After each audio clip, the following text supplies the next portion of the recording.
Kaiola burdintxuan, katamotz izua zegoen sarturik. Ikusten zuela txakur bat, porturik, kategabe, jolas eta parlan zuen. Desberdintasuna ikusi zuenean, sartu zen katamotza haserrean.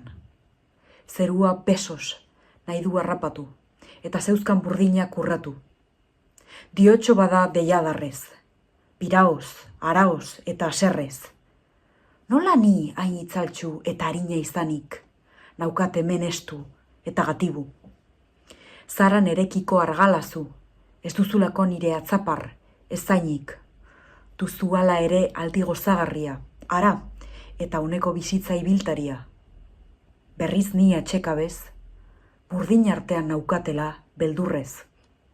Ondo da, dio txakurrak, ez harritu. Egotea zu horrela, eta ni askatu. Zara atzapartxu, eta odolzalea. Ni gizon, eta etxeen gordetzailea. Ez bazina ere alakoa, ezin izan inteke zu bezain gaiztoa. Sartzen diezu guztiei beldurra, egia da hau, eta ez gezurra. Zertako dira indar eta putzak lurrean, izango badira beti gure kaltean. Zenbat hobeago bigun izatea, eta bihotz errukitsua agertzea. Ez duzu nahi katerik? Ez bada inoiz egin kalterik.